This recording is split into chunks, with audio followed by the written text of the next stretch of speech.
Hello and welcome into a Wednesday edition of the Computer America Show. I've got a great program lined up for you. NewsTips Bulletin editor Marty Winston. Martin Winston is going to be with us here, possibly for both hours, if he behaves himself. And so we're going to have a good show. Sit back, relax, and we'll be starting shortly in about a minute and a half. 1 minute until showtime.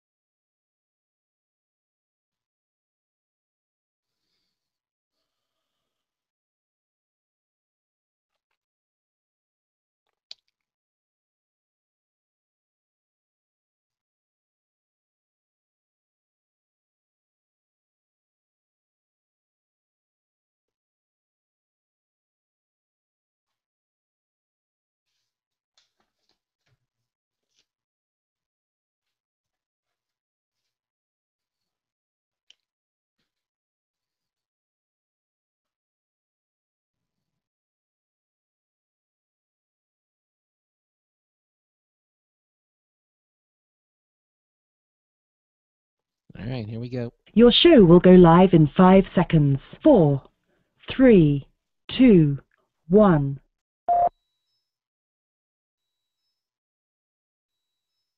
Broadcasting live. It's America's longest-running national radio talk show on computers, Computer America, hosted by national columnist Craig Crossman. Look for Craig's weekly column in your favorite newspaper. This show is being beamed nationwide at ComputerAmerica.com. Keep it here for technology news, computer products, guest interviews, and your phone calls. You're listening to Computer America. Hello and welcome into the Computer America Show. It's the nation's longest-running, nationally syndicated radio talk show on computers. Computer America is heard around the world and coast to coast. And I'm your host, Craig Crossman. And I'm your co-host, Ben. All right. Where's it?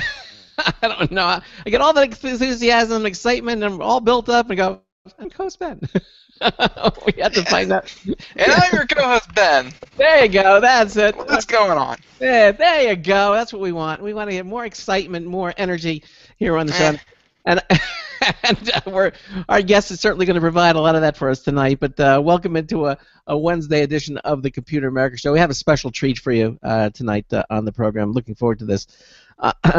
So let's see. It's Wednesday, I guess, as Charles Tindall, my other co-host, used to say, it's hump day. I guess it's in the middle of the week. I don't know why he was so... He always wanted me to say that. And, of course, because he wanted me to say it, I never would say it, and that would drive him crazy. And so now that he's gone, now you can start saying it.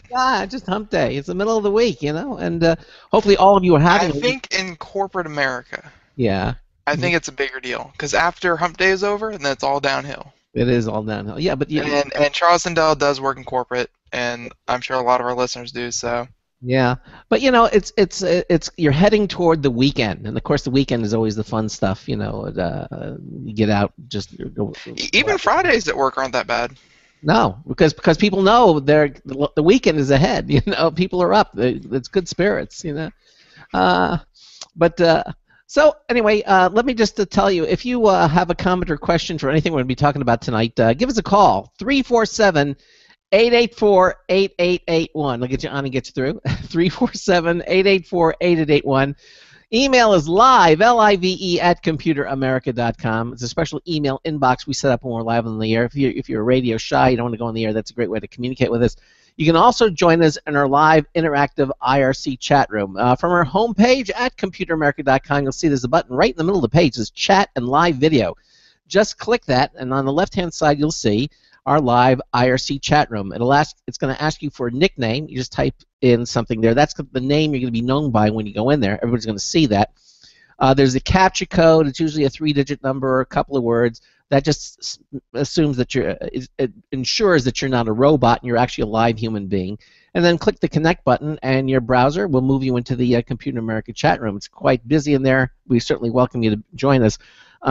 For those of you who want to format the chat room so it's more visually pleasing to look at, we have these IRC clients. We have a little button there for you that actually takes us to our free software page, and on the bottom there we have different versions of the IRC chat clients for the different browsers and the different operating systems that you may be using. Usually there's one there that will work for you. I use Chatzilla. It just formats it in its own window, and it just makes it more easy to use. But you don't have to. It's just totally optional. And then on sharing that same page is our live Computer America video streaming page. Here we not only listen to the show, but you can watch the show. You can watch Ben and myself. I'm sure that's thrilling. Mug the camera. Sometimes our guests are there. Our guest is not there tonight, but so many times our guests are also on the video page. And it's helpful whenever guests come on and they have products that they like to show off on camera. That's when the video really comes in handy. Really comes in handy when that's an excellent point. So we have that in place, and of course you can watch it live, or you can watch it. We have archives too at computeramerica.com. You can also just click the Listen Live Now button on our homepage to listen to us live. If you're not listening to us live, or you're listening to us on an archive later on, you can know that you can listen to us live here on the Blog Talk Radio Network, on the Boost Radio Network, on the IRN Radio Network. All the different places you can listen to us are on our homepage at computeramerica.com. So it's just really easy to different ways for you to participate along with us. Okay, so that said and done, Ben, I think we'll get things started. Unless if there's anything else that you want to mention to us before we get started. No, I think we're ready to go. Okay, all right. Well, then we'll get things rolling. Now, Marty Winston has been a journalist to journalists for more than 30 years as editor of the NewsTips Bulletin. In fact, you hear 2 of his NewsTips Bulletin review for Computer America on each one of our shows. And oh, wait a minute. It looks like he's arriving. Yes, his helicopter is just now landing. All right, yeah, he's here. It's such a small helicopter. It's like 3 feet tall. It looks like a group of very fit young women in his personal security forces escorting him to our doorstep. He's finished his traditional glass of the Macallan, neat, and smoked his Rocky Patel cigar. And every eye is upon him as he enters into the isolated studio annex, where in seconds we'll connect to the phone there to speak with him. Ladies and gentlemen, it's our privilege, and of course yours too, to say hello to the legendary Marty Winston. Marty, hi. Welcome into Computer America. How are you? Oh, hello. How you doing, Marty? By the way, those girls are currently training for the Olympic snuggle team. I am their trainer. That's good to hear. It's weird though. It seems like a lot of pomp and circumstance just for going to a phone. I mean, can you? Well, we wanted to give him the proper introduction, and he made the proper entrance. This is. I mean, what did you want me to do, Ben? Slide down the bat pole? Well, there's always that. The girls. I mean, yeah. Yes, they are. The girls are using it. Yeah, exactly. So, anyhow. Wednesday Madness is in full effect. I like this. It is. Yes. Oh, it is. Yes, it is. It is Wednesday Madness. I see the gang is all here. Yeah, we're ready to go. So tell us a little bit about. Boy, I'm glad I had that drink. Yeah. Hey, the night is young. It might get worse, or even better. So you're the editor of the NewsTips Bulletin. Now, why don't you tell me what is the NewsTips Bulletin? Well, some years ago, some decades ago, I was looking at how I, as a journalist, was getting information. And I had friends among many other journalists, largely from the birth of the computer age, because as the very first publications were coming up, I had started working with what was then one of the pioneers, Ohio Scientific Instruments. So yes, this is before the Apple I was out. Yes, Ben, this is in your terms. This is when dinosaurs roamed the earth. Okay, all right. That's about right. Although they were friendly dinosaurs. At any rate, we started taking a look at the whole practice that companies had or agencies had of doing these long, boring, off-the-mark press releases or calling to pitch and not knowing what they were talking about. And I thought I could be a digest. I could take items, and this is derived from the old AP radio wire, which no one in your audience has ever heard of. I have. It used to be on the radio you'd have a 2 or 3 or 5 minute newscast. And the AP radio wire was just one-line news stories, kind of like homepages today. And you just keep reading until your time was up, and that's just how newscasts were done in those days. So I thought, you know, if I never let any given item be longer than a single paragraph, and I collect a whole bunch of items every week, I'll bet that'll be useful. And I can't tell you the reception it got and the things I've had to do since. This was before email was cheap and to free, and in those days, MCI mail was the closest I could get to that. MCI mail and fax. It cost me in those days between 50 cents and $2 an issue to reach journalists with something that was free to them. But it got a lot of resonance, and over the years, as you know, we all become friends. Yeah. We're all annoyed by a lot of those PR people. There's some good ones. I wish there were more. Yeah. Well, and you know, really, you PR people are as varied as the day is long. I mean, you get some people who really do their job, and they you know, they get to the client, and the other ones you literally have to, like, it's like pulling teeth. You know, every day you have to, you know, contact them. They can make your life pleasant or miserable. You know, they really can. You were so right. I remember at one point being at a trade show press conference. I'm the last guy you want to see in that room because I have a tendency, if I get frustrated with the smoke that's being blown, of asking the one question that makes the house of cards collapse. So I got frustrated at this one, and I came out, and one of the younger journalists came up to me and said, "How do you know how to ask that question?" I said, "Well, let's take it from 2 different angles." I said, in the first place, you know they're lying. Every press release, every announcement has lies embedded in it. What you want to figure out for yourself is when they're lying, where they're lying. And I do have a lot more respect for people who know they're lying than for the people who just took somebody else's lie, didn't bother to question it, and decided to pass it on as if it were the truth. So that was part of it. Fundamental but deceptively simple questions that decide whether or not something's a story. One of those questions is, who cares? The other is, why bother? If there's no specific person to answer who cares, no specific person type, no archetypal person, then the chances are you're building something nobody wants. And why bother? I love my favorite example is light bulbs.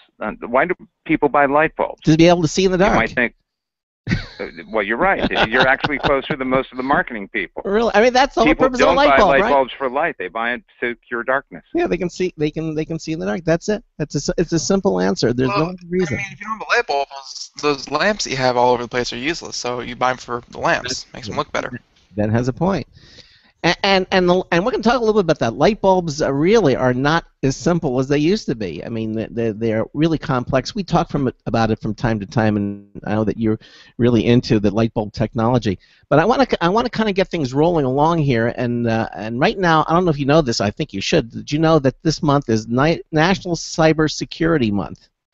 And aren't those Apple owners so pleased? Yes, they are, because we don't have an and with all the virus threats out there right now, you know, and obviously with the cold and flu season ahead, I know you've been looking at some ways tech can help detect or even deflect or protect people from viruses. So why don't you talk a little bit about some of the products that you've seen that are current? I'd be delighted. And some of these are chemical, but let's start strictly with technology, and it will begin with a very short briefing on ultraviolet light.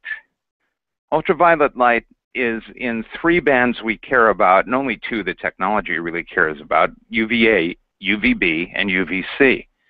UVA is very close to blue. It's just a little shorter wavelength than blue. UVC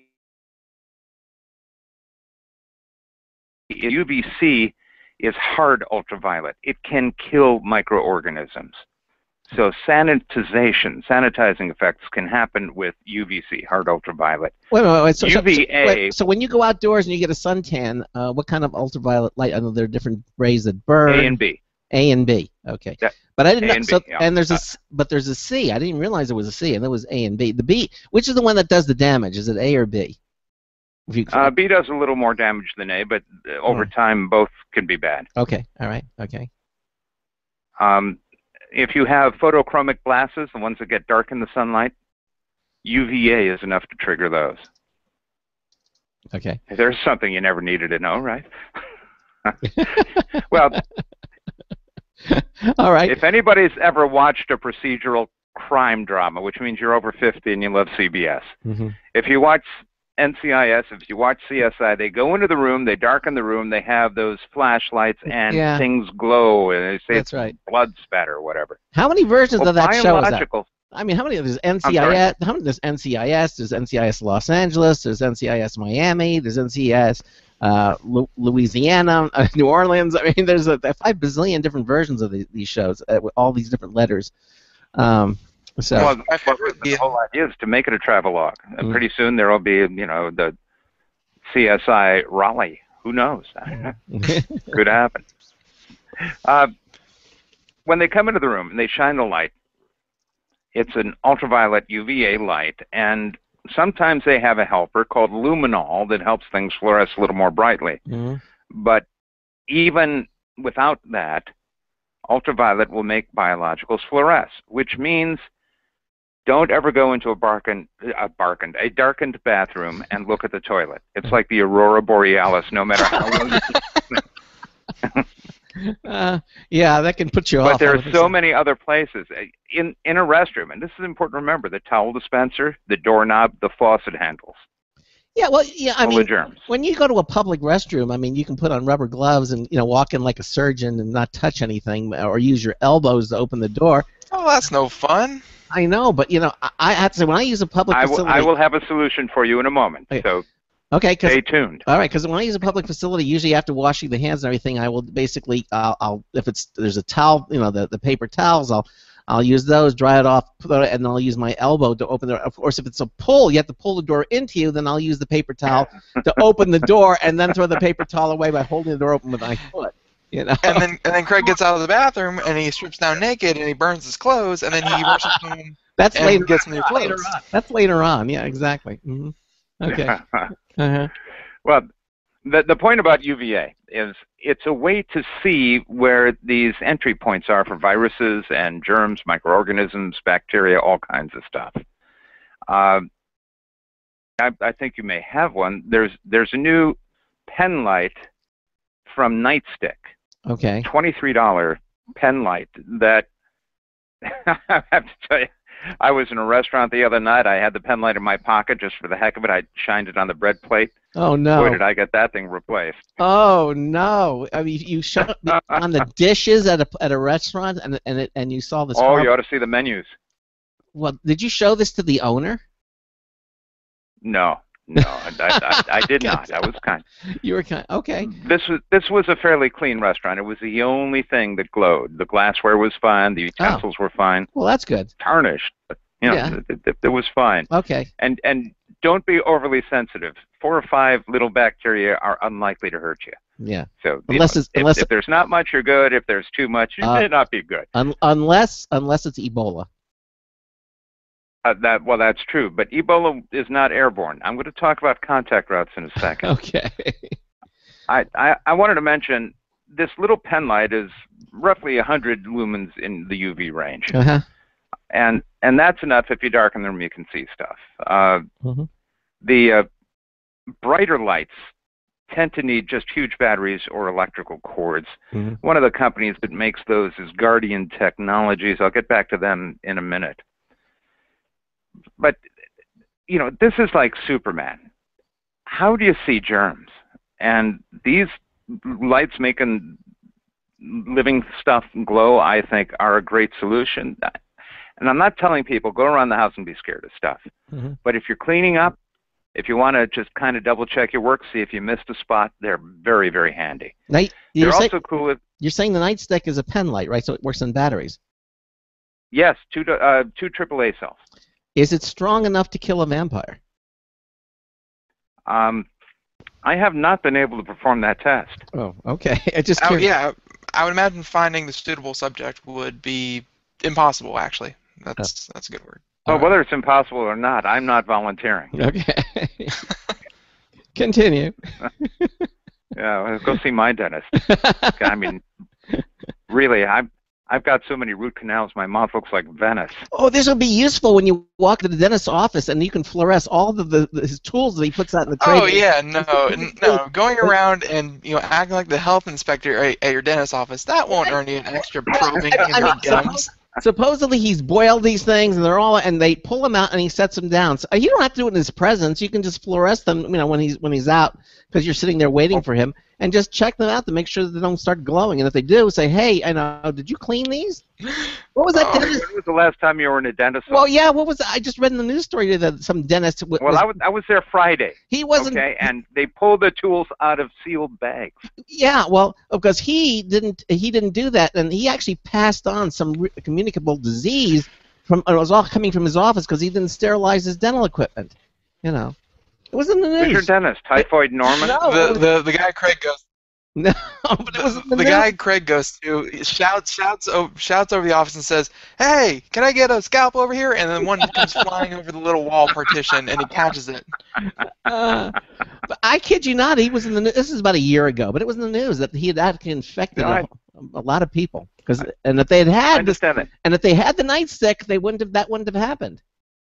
Well, but you also have to dim the lights. I mean, 100 lumens reflected in the dark is easy to see. 100 lumens in daylight, a lot harder to see. Ah, okay. I thought, you in the restaurant. Just as it would be with, you take a pen light out of your pocket and it's 100 lumens and you point it at something. Well, if it's under bright light, you can barely tell that it's on. Well, then turn the lights out in the room, and then fluoresce the. Sure. That would work. Yeah, we'll let the dentist drill in there in the dark. That's fine. Okay. Well, I'm saying before he comes into the room.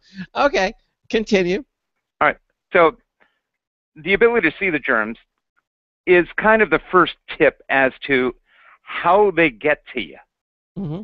And there are some routes that we all can anticipate and some that we can't, and one interesting factor came up when I was looking at phone soap. These are called vectors, different vectors to... Yeah, they are. Mm-hmm. They are. Vectors have both magnitude and direction. Yes, they do. Mm-hmm. Phone soap is a little kind of flat casket for a handset, a smartphone. You can put it in there to charge, and while it's charging, you close the lid, and it turns on the sanitizing UVC for 5 minutes. And I was looking at some documentation they had at their website. It turns out most of our handsets, the things we're putting on our ears and rubbing on our faces, have more germs on them than flush handles on commodes. Yeah. I actually have a phone soap here. They sent me one for review. And it's a really interesting little device. It's flat and but you can actually see how it works. It has the little you can put your smartphone in there, and it actually cleans it. And it also it charges at the same time. It charges and also sterilizes your phone at the same time. With UV light. It absolutely does. And they just, they didn't change the name or the number or anything, but it's had 3 updates since they introduced it in January. One of the ones that I think is significant is instead of going to a mechanical latch for when the lid is closed, they went to a magnetic one. So if you have an older phone or a thicker phone or a phone with a thick back on it, as long as the case is mostly closed, it doesn't have to close quite all the way. The UV will not escape, and you will get sanitized. I thought that was a nice improvement. There's another alternative. I mentioned earlier Guardian Technologies as having a corded light. They also have a corded wand, a UVC sanitizing wand. A wand? And a wand. It's almost 2 feet long. Okay. and it's not thin like a magic wand. It's more like, I was going to say. Oh, cross with, yeah, only. Okay. Ding, you're it's sterilized. a light on a stick, and it can sanitize a larger area fairly quickly. 20 seconds is often enough. I can see somebody tapping somebody on the head with it and say, "Ding, you're sterilized." That's it.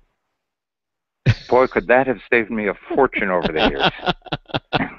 I mean, I could definitely see something like this used in kitchens, because kitchens are, probably next to the bathroom, the last place you want germs and, things like that floating around. Absolutely true, but you might want to consider doormats. How many germs are on the doormat? Not just you walking them in on your shoes. Pets.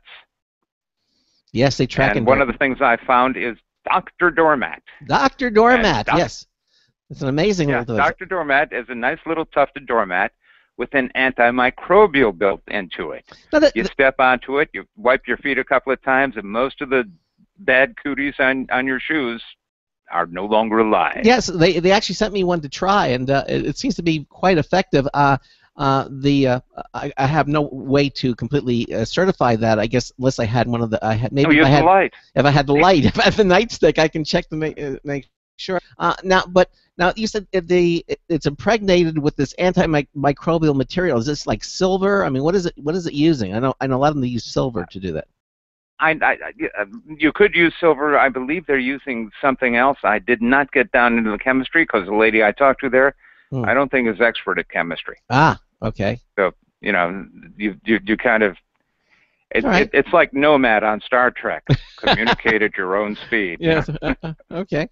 But they have two different sizes. They have an apartment size and they have a home size, right? And they come in different colors too. So four different colors, yeah. Yeah. So.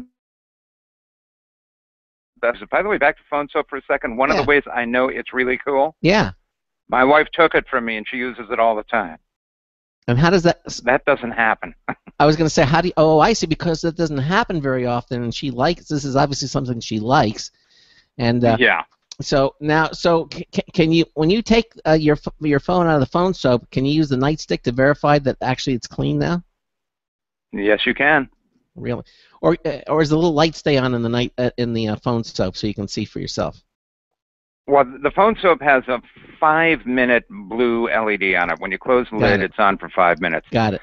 Their tests have shown that a 5-minute exposure to UVC is enough to sanitize it. Really? Okay, that's very cool. And because there's nothing more dirty, they say you could be surprised if you knew how dirty your phone is, you probably wouldn't use it. No, well, I mean, I actually lick mine clean, so it's spotless. No, actually, you know what's worse than your phone? No. Earbuds. Yeah, no. He has 2 large Newfoundlands, and he has each one lick his phone. You're right. Why am I licking them? They should be licking them. Yeah, they're licking them. They already did the dishes. Well, I think it's their way of expressing love. Earbuds. That disturbs me because I just got my first earache, for the first time in a couple of years, and they're not pleasant. How do you even clean earbuds, especially since some of them?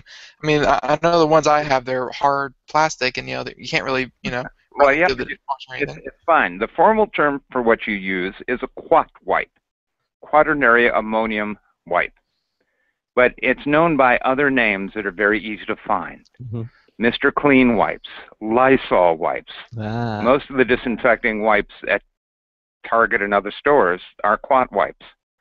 So when you take your buds off, give them a wipe with a quat wipe and put them in a case or something, or just wipe them before you put them in. Now, so they can really infect your ears if you're not careful. Yeah, that really, in order to infect your ear, it happens. It's most likely to happen when there is a break in the skin. Okay. But you can get that, from scratch. So, so people aren't walking around with their ears falling off all the time. But there are some really bad ooky things on earbuds, and you want to be careful about that. The quat wipe trick, though, is very, very effective. In fact, some years ago, I got in for review the audiologist version of the quat wipe. Yeah. And I looked at the formula, and I called the product managers at the consumer brands and confirmed that it's pretty much the same formula that was in the audiologist version. Exactly. So, you know, that's part of being a journalist. You have to do your homework. That's Kids, true. Yes, you do. Don't skip your homework. and lick this phone. Yeah. I want to talk about infection routes before I get into the next thing, although I am going to mention one more product that's kind of interesting for its ability to be itself antimicrobial. Which is? It's called WC Wonder, W-U-N-D-E-R. It's made in Germany, which is why it's Wunder like Wunderbar, right? And WC is water closet, as Europeans know, the thing that flushes. WC Wonder, this was another amazing video. Showed pretty much a typical toilet, although they used a big glass bowl model. Yeah. And they put the brush in, and it looks more like a spatula than a brush, but they put the brush in and they just swirled it around. They didn't scrape anything, they didn't do anything. They just swirled it around. Yeah.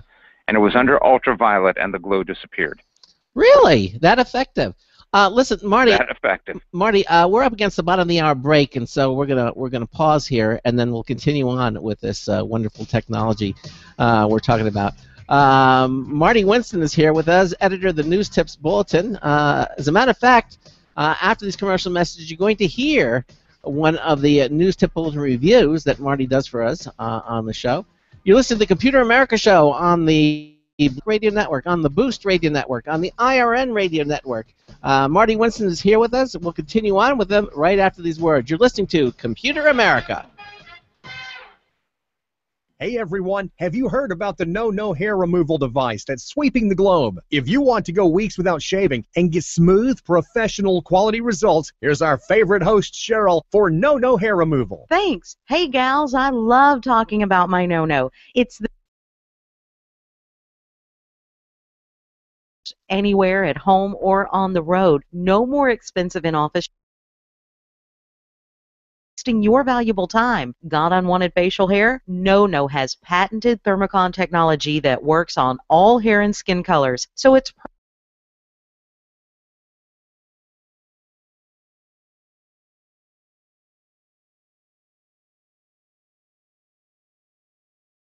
you don't risk a penny to try it. Try the incredible No Hair completely risk-free. Call 1-800-953-5415. That's 800-953-5415. 800-953-5415. Looking for a best friend? Brother Wolf Animal Rescue has your best friend waiting just for you. Their mission is to protect and enhance the lives of companion animals and the people who love them. Their no-kill rescue shelter is open year-round, making it easy for people to adopt their best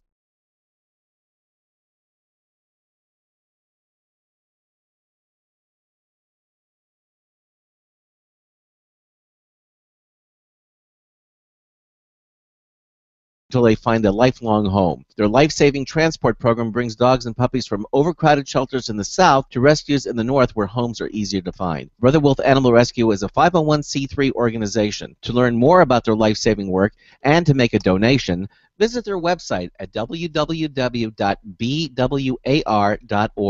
That's www.bwar.org. Help to realize Brother Wolf's vision when no animal is euthanized for lack of a home. Who's a good boy?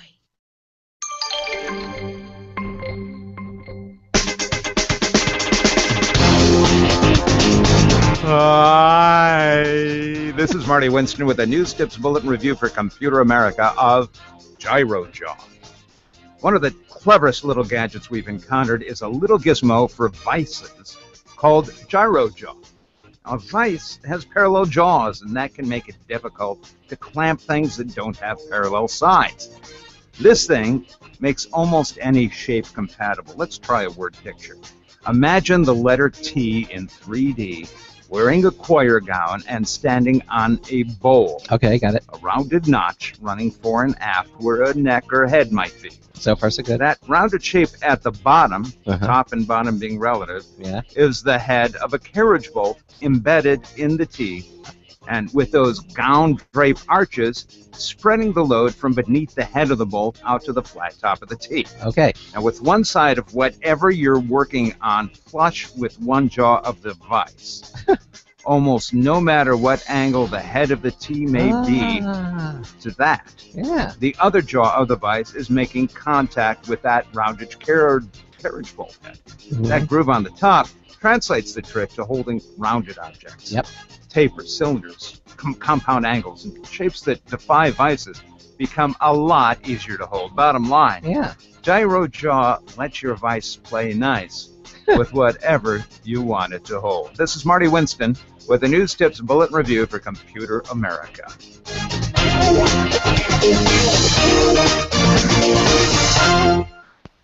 Welcome back to the computer. Welcome back to the Computer America Show. 33 minutes past the hour. Marty Winston, News to Bulletin Review, and on the show. Craig and I have had this discussion every time we hear that one. Are you going for a drunk or a high with the initial high? It was high. Okay. Impaired in some way, for sure. I try to give you a different greeting every review, and we look forward to that. I only know it's so different.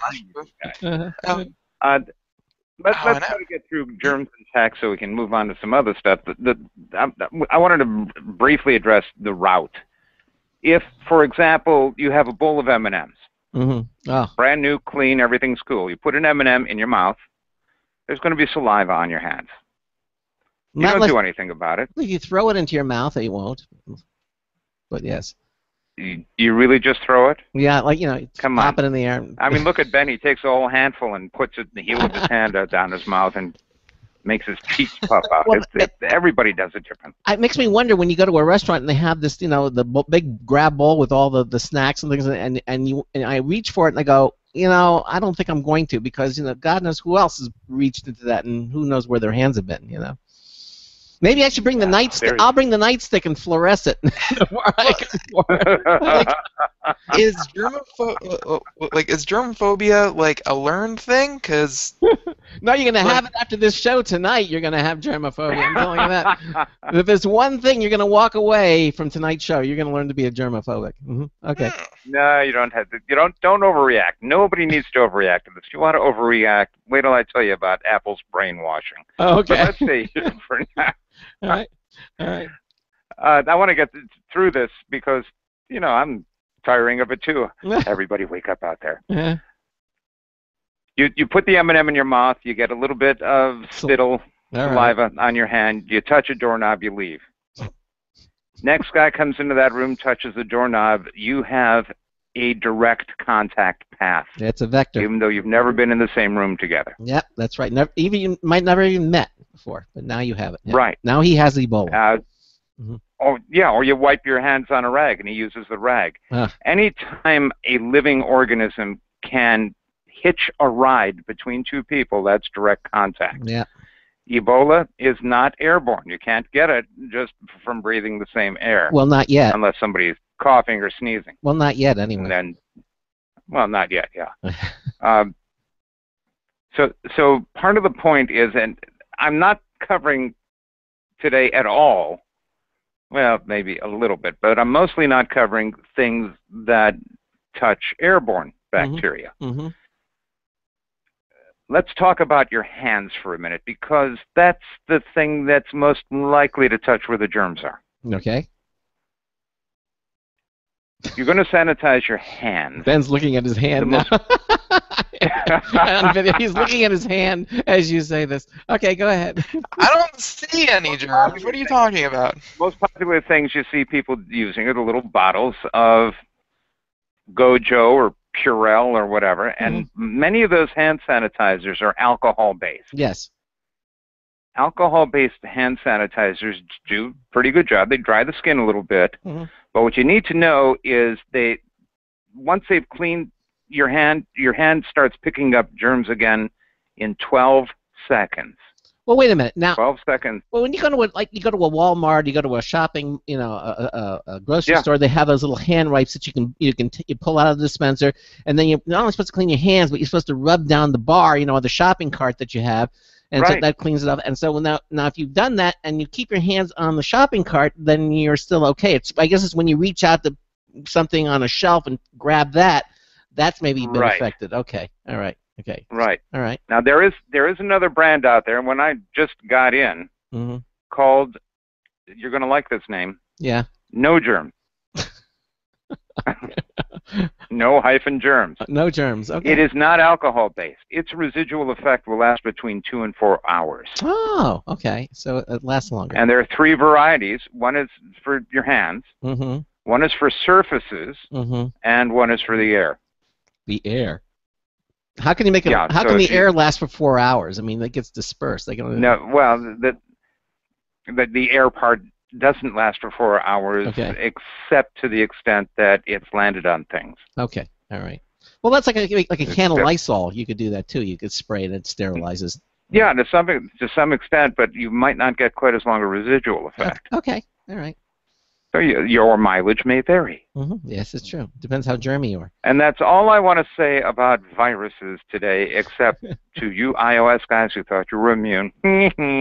What? We're pretty much immune. There's some out there in the wild, but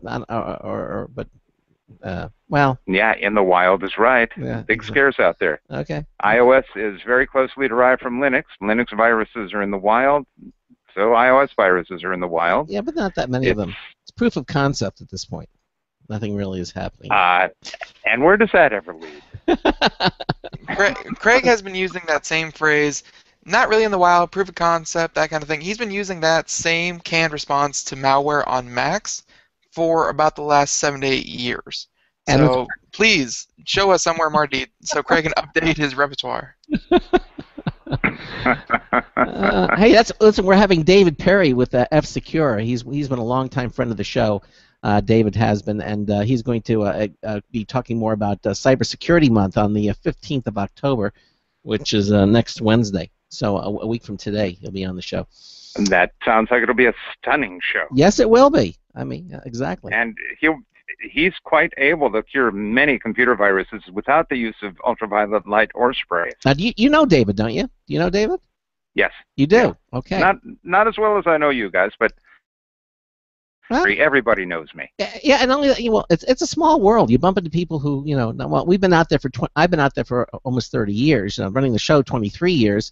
So obviously been around, and you meet a lot of people that way. And I was just born 23 years ago, so I've been doing this before Ben was born. Oh my God. Who wasn't? Yeah, it's when dinosaurs roamed the earth. Yeah, exactly. Well, so there's 40 minutes on your first question. Do you have something else to ask?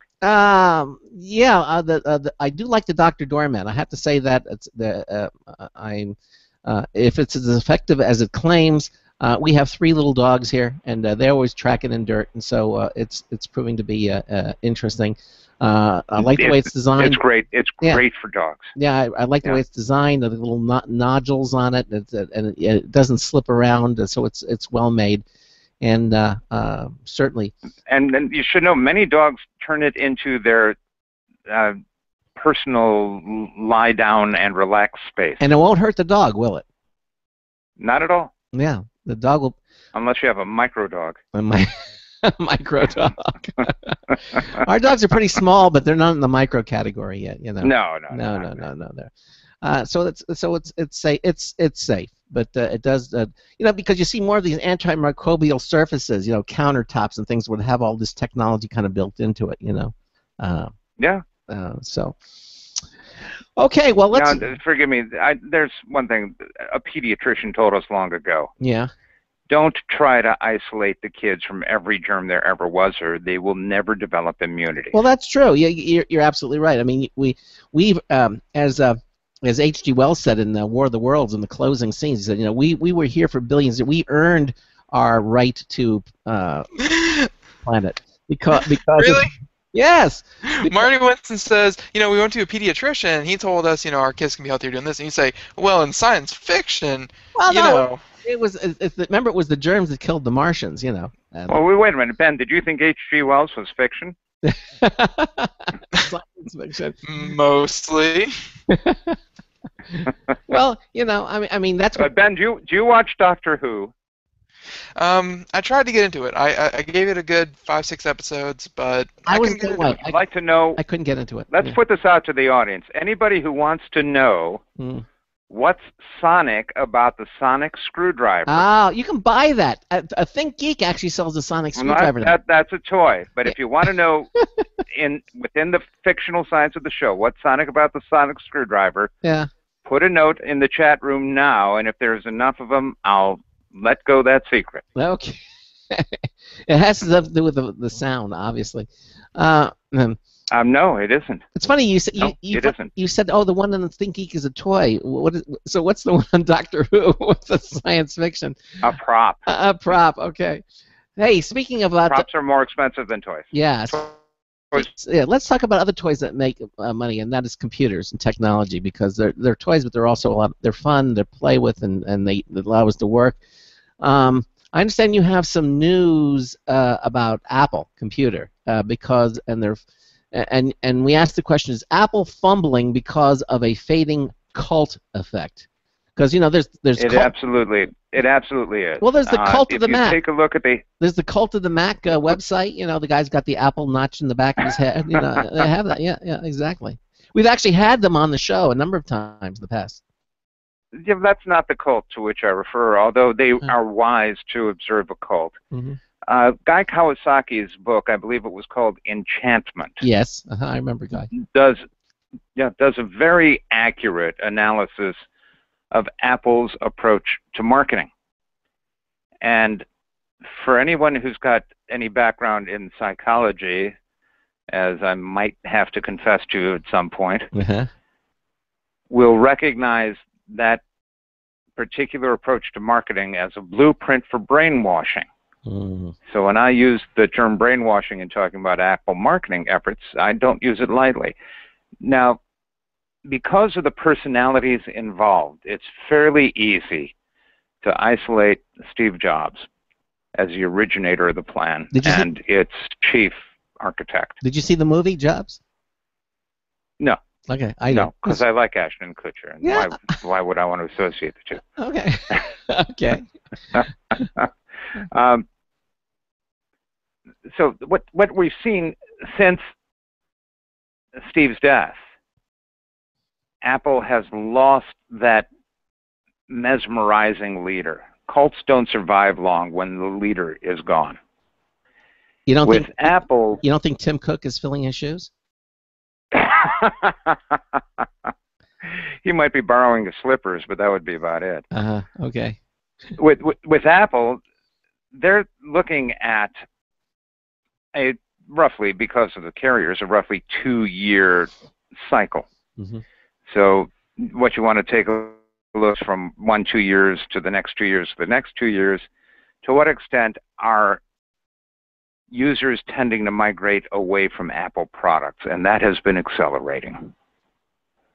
So if we take a look at Apple stumbling in development by coming out with that fumbled group of patches as the iPhone 6 emerged, they're doing really a fairly transparent job in their marketing and advertising efforts of pointing out things about their phones that most of their competitors can easily also claim. Mm-hmm. So the differentiation isn't there. They just think their users are going to be impressed by that and do the upgrade path.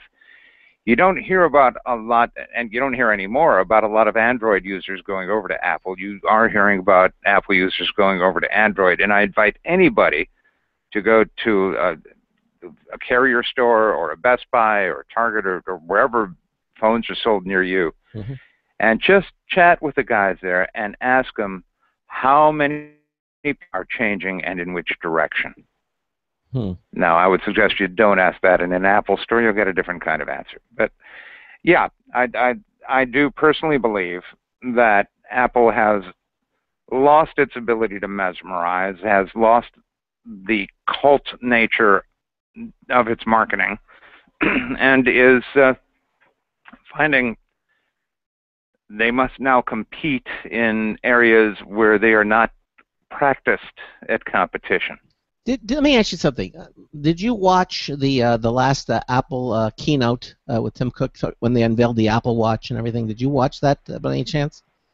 No, I saw a couple of seconds of it, but no, I'm generally not interested in moving lips. I pay attention to product. Well, okay. I mean, because the opening was gorgeous. I mean, where they had all the different optical illusions that they presented, and I thought it was very slick, a slick presentation.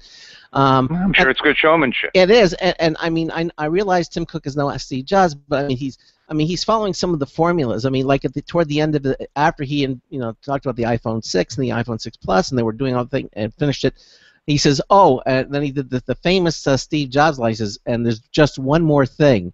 And when he said that, the audience went wild. A lot of people stood up and applauded, because they realized that he's about to introduce the Apple Watch. I thought it was going to be the iWatch, but it was the Apple Watch. And you'll learn, Marty, that Craig is actually a member of the Apple cult, and he's unfortunately too. No, I've known it for a while, but I believe there are remedial measures that we can take to, among other things, improve his intelligence. I don't think so. I think he's set in his ways, and I mean, luckily most Apple people aren't, but I think Craig is this time. So it's gone from cult to fogey? No. Yeah, kind of. In his eyes, I get. I mean, I saw the Apple Watch. I think it's beautiful. I think it looks really, and I would like to own one. When was the last time Apple released something, Craig, that you didn't like? Oh, the Newton. I remember. I did not like that at all. I don't even know what that is. You don't know about the Newton? Lisa? Did you like Lisa? No, I didn't like Lisa. I went to Cherry Hill, New Jersey, and went to the training session. They paid off because I was managing a computer store at the time, and I had the first hands-on with the Apple Lisa, and I went, "This is not going to fly. It's too big. It's too bulky." No, I did not. You think you had it bad? I spent some of my early career trying to explain the benefits of the TRS-80. And also there was remember the Cube, Apple's Cube? I didn't like that either. Yeah, no good. There were a lot of products that came out that I didn't like. See, Ben, we do have something to build upon. Yeah, if we just bring it into this into 2 decades in the future, we'd be okay. You asked the question, I answered it. It's been a while. By the way, as long as we're speaking about Apple, I do have a bit of news, if anybody cares, about the Galaxy S6. Oh, we're going to move into that? Okay. The upcoming Galaxy S6. Now, is this the phone that actually, the screen actually wraps around a little bit to the side, so you actually have icons on the side of the phone? Because I saw a picture of that last night. It looked gorgeous. Absolutely gorgeous. I actually haven't seen the physical phone yet, so I can't tell you that. What I can tell you is that there has been a conflict between their Bluetooth and their NFC that they're intent on resolving before the phone is released. Mm-hmm. And because of that primarily, also because of some secondary concerns about the security features that make it an enterprise choice on the level that BlackBerry was always an enterprise choice. Yeah. Because of those things, the launch, which those of us in the press pretty much all anticipated to be in the last 10 days of October, seems now to be delayed into November, 2 to 3 weeks. We assume it could be a little more, a little less. But I don't think that an objective comparison of the iPhone 6 to the Galaxy S6 will lead to very many people preferring the iPhone 6 once you ignore the cult factor. Really? By the way, really? I think the S6 does. I'm looking at pictures of it. It does. It has the screen actually wraps around on the side of the phone, so there are little icons and things that you can touch on the phone to access it. I mean, it looks. Isn't it great? Pretty soon, there's not going to be a part of the phone you can't touch without something happening as a result. Yeah, and they're going to sell a lot of nightsticks when that comes out. Yeah. Nightstick, by the way, has more than ultraviolet flashlights. They have 2 ultraviolet flashlights in a line of, probably 80 or 100 flashlights, most of which are very bright white portable lights. Mm-hmm. There are some. Cops use them. Hunters use them. They sent one to me, and it was from Marty. They sent me I don't know if it wasn't a nightstick, but I got to tell you, This is probably the brightest LED flashlight that I have ever seen. It's small. It's compact. Yeah, the one you're talking about is 800 lumens. They're brighter ones now. It is so bright. And yeah. You know, while we're on that subject, lumens are a terrible way to judge the brightness. Yes, of you taught me that. Yes, evidently that's the case. Yeah. Yeah. So, but this thing is so bright. I mean, you push the button a second time and it has a dimmer mode, you know, and then it has you push it again, it goes to strobe mode. You have all three. But that first one, boy, it lights up everything. It's an amazing flashlight. Because I mentioned this to Ben the other day when we were talking about LED lights. I said the first LED lights that came out were, you know, lackluster at best, and then finally they made flashlights that would have a grid of maybe 10 or 15 LEDs in the flashlight to get something. Now you don't need that anymore. Now just one LED bulb is so incredibly bright it could hurt your eyes if you look directly into it. You know. Yeah, I spoke to one of the designers on the component side at Cree. Yeah. And you're going to see year to year 10 to 15% efficiency and deliverables improvements in any given emitter, not even accounting for the new designs. Well, you know what I'm waiting for. But what I'm waiting for, Martin, I said this again, I think it was the other night, or maybe even last night, we were talking about LED light bulbs, and we'll get into this.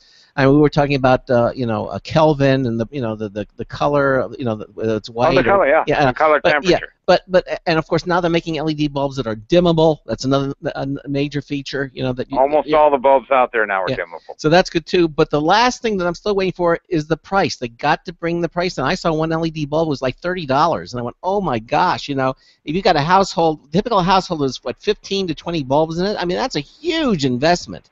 So they've got to bring the price down. That will pay you back in less than 2 years. I know, but still, it's the initial, you know, that initial. Well, you don't have to change all the bulbs all the time. That's what I said. Change a bulb a month, you'll be happy. Yeah, well, as the bulbs burn out, then you change them with the LEDs, and that's the way you got to do it. Yeah. And then once you're finished, then you never change a bulb in your house again, because 100,000 hours, that's like a lifetime. No, actually, closer to 22,000, 23,000 hours for the ones that are out there now, but that's fine. That's still 20 years before you're changing a bulb again. Yeah, that's pretty much it. Yeah, exactly.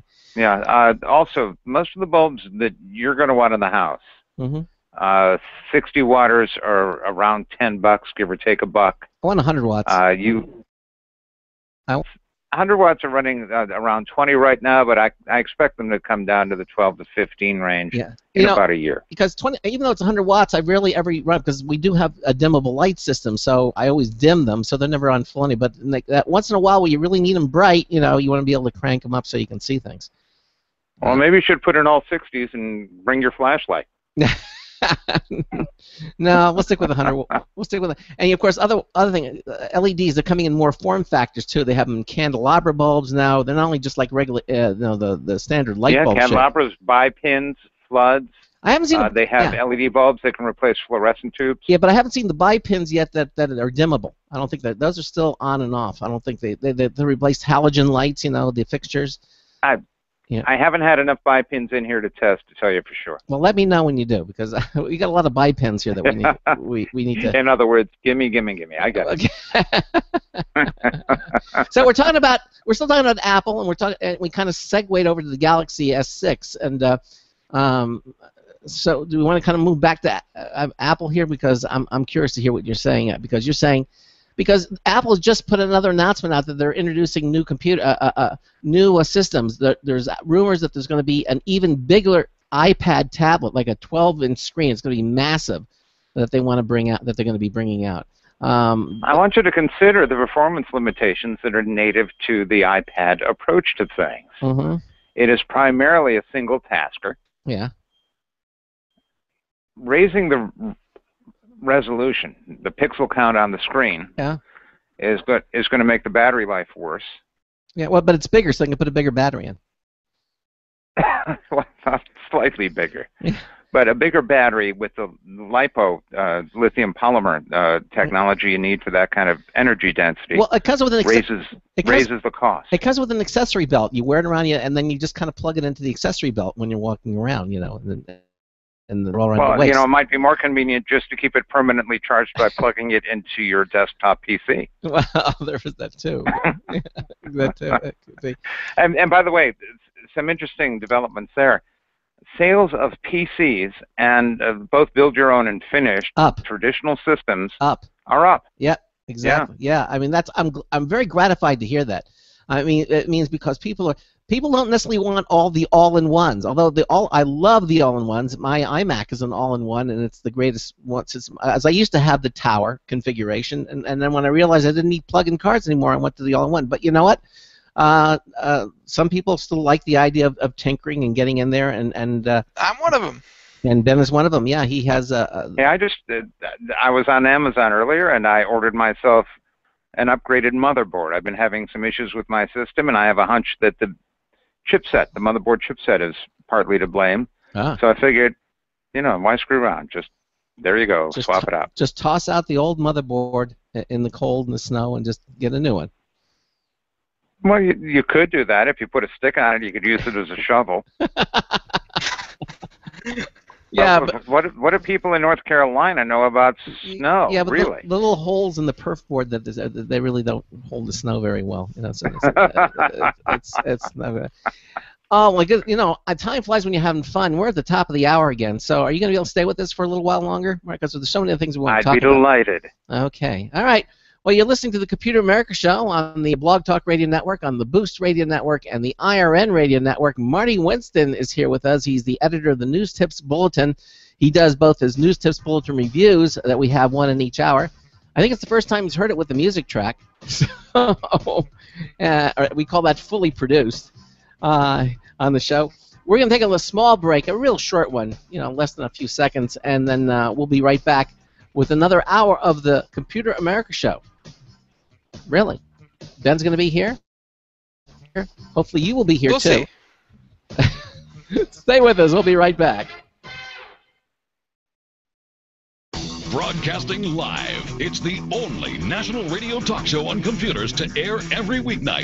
Computer America. Hosted by national columnist Craig Crossman. The first hour's behind us, but there's still more of tech news, tech talk, and your phone calls. We're being beamed nationwide at ComputerAmerica.com. You got computer problems? Bring them on. You're listening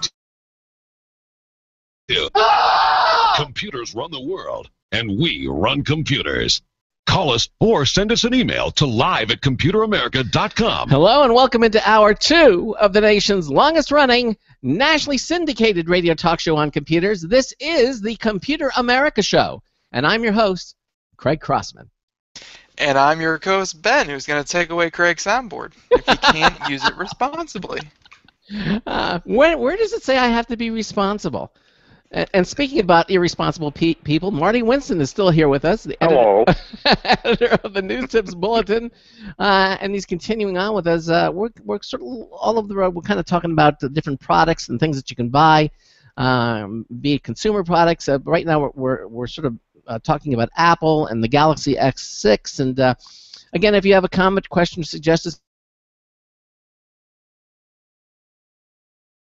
give 884-8881. I'll get you on and get you through. Email live, Live, @ComputerAmerica.com. Of course, our live Computer America IRC chat room from our homepage. Just click the chat room and live video page. You'll see it. Just put in a nickname, click the connect button, and you'll be moved into the chat room. The nickname, of course, the name you'll be known by when you go in there. And, of course, our live Computer America video streaming page. You can not only listen to us, but you can watch us on our live Computer America video streaming page. Marty decided for some reason, he landed by helicopter in the first hour and decided not to appear on our live Computer America video page, but that's okay. You can look at Ben and you can look at me, and we're here smiling and laughing. Well, you sent him to the Adirondacks for a phone, and you didn't give him a webcam. It's kind of our fault. That's poor planning. Really, guys, do you want to compete with this? All right.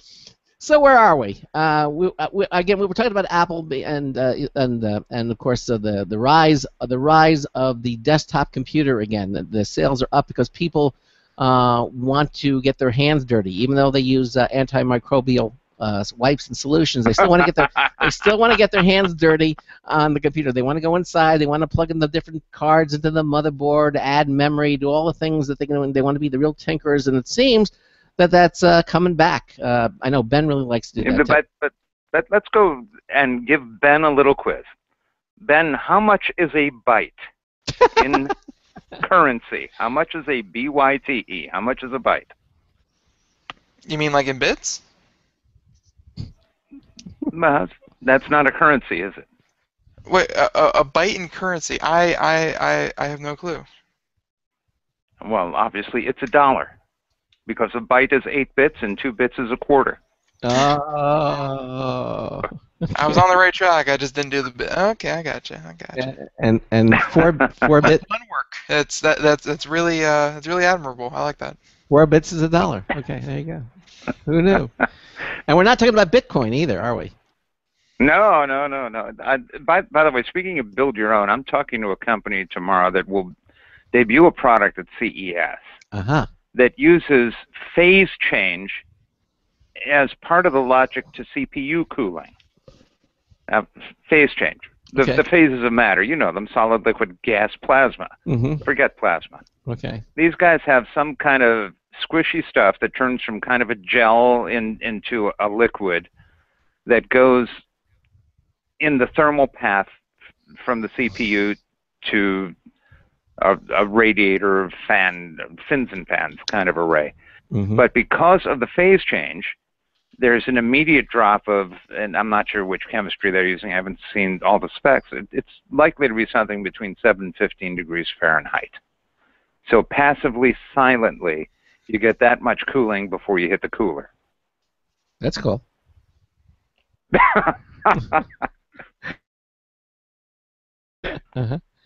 Ben, we can't hear you, Ben.